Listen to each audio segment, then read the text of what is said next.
competition in this market. So that's why I can't give you one particular thing, but I can give you a range of stuff that I think will work pretty well as you develop your understanding of order flow over the next few months and even years.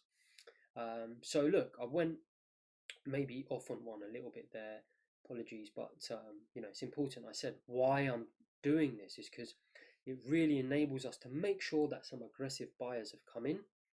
And like I said, the alternative is either here you can wait for the market to turn blue, and then you can enter, or if you're here you can obviously wait, either do it straight as the candle starts to turn blue, or wait for the candle to close so you know it's going to stay blue, and then boom, enter the market, and that will get you into current rhythm of the market condition.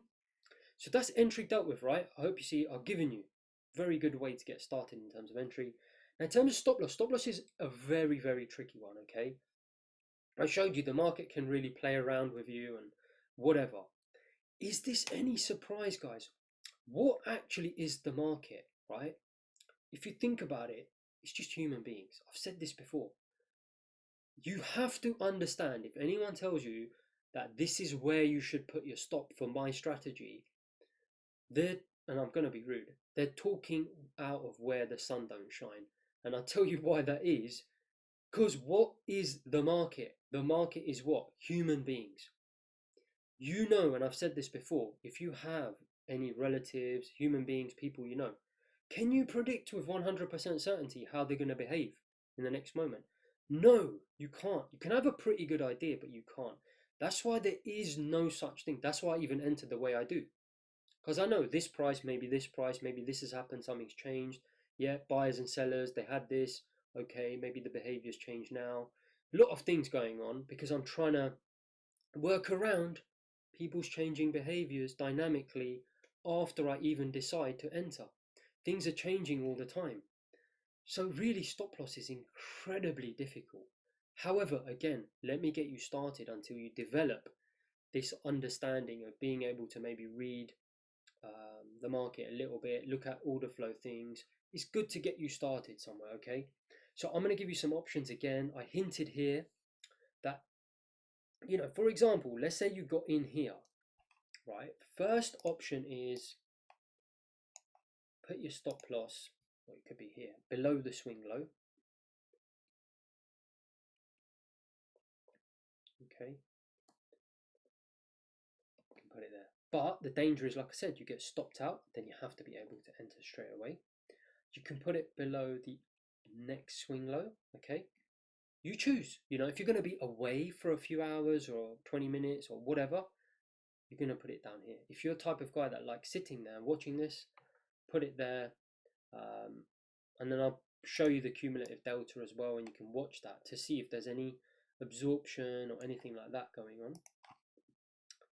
As the market sort of approaches that level, if there's absorption, then just don't stop out. You can maybe have your stop down here and you can watch it. You see, it's up to you. Or you can stop out. If there's absorption, get back in straight away. If you see market orders come in and aggressive, get back in. Use the order flow to help you get back in. But in terms of stop loss, that's one option. That's the second option. The third option is literally, if the market's going up and it's got, say, a rhythm of, and I didn't want to draw it there because I just didn't want to cover that, but let's say it's a normal trend, or let's say it's a fast trend, and that's the normal trend, the 1SD, 1.5 SD. I think this is quite a sensible one as well. You can use, I don't use it, right, guys, but again, I'm trying to help you out to get you started in terms of where your stop loss should be. That's a fast trend, that's the normal trend. Now, what you can do is, think about it, it's quite clever. You can put your stop where the market would have to change rhythm or condition even, potentially. And that's where your stop goes, right? So for the rhythm to change from a 1.5 imbalance to a 1 sort of balance, it would have to do what? So let's say the market's merry on its way. I would put it behind, rather than putting it behind the 1.5, because we know it can just blip, blip, blip, blip. For it to really change, we're going to have to do what? Really come down and start to built-in value, probably even below sort of one standard deviation, right? So to sort of keep this whole area clear, you can put it below the previous value or whatever the market condition is, just below there. So if you do get a change, market condition, you're still okay, and then it just goes below and it just stops you out, all right? So it allows you this sort of freedom for if the market, sorry, not the market condition, but it could be the market condition because it could go obviously into a reversal, but basically I would put it just behind the next sort of area of value measurement. So, you know, could be the 1 SD. Obviously, if you're at the 1 standard deviation, you might want to put it behind the VWAP, all right? So just options, guys. So here, for example, do you see you get in here and your stop would be kind of behind maybe the 0.5 because it's a normal trend. Just put it behind the next one, okay?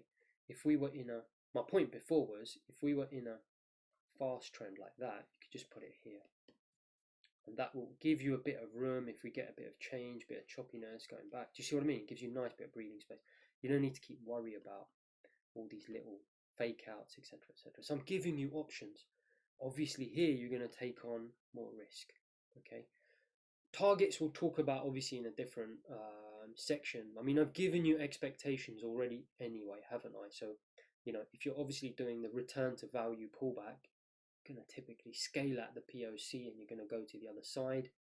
If you obviously break out and go imbalanced out of the sort of value area low or value area high or whatever, you're looking to go to what? The next area of composite. So I'm going to show you this stuff anyway, so we'll go through this now, but I just wanted to talk to you a little bit about entries and exits, and you know, I hope you can see I haven't just left you in the lurch. In fact, I've given you some great options, and in my opinion, this stuff anyway is better than what you've been shown, even where you have been given clear stop losses, because this is what? Stop losses according to where the market orders are, especially the last one, where you're giving it room not to have a condition change or a rhythm change. You're giving it some room. And then over time, what you'll notice is, right, so for example, I said here, if you entered here or whatever, and you've got your stop here, you can start to read the order flow, okay? You can see here, it gives you some freedom. Oh, what were the sellers doing here? Did they get absorbed? Oh, great, I can add to my entry here. So I entered here, I'm entering here, great. Do you see what I mean? You can start to develop at least some semblance of what I'm doing. Obviously, I'm doing it with huge size, multiple contracts. It's going to take you time to develop. For now, just enter, you know, with 1 or 2 contracts, whatever, see how you get on. Just so obviously try to fit one of these methods around you. By all means, use if you think something's better, but you know, I think this is pretty good because it does take into account obviously market orders, etc. So I hope that was useful. Any questions, obviously, let me know, but let's get on the charts now and actually get you doing the task and bringing dynamic and static value together. Thank you.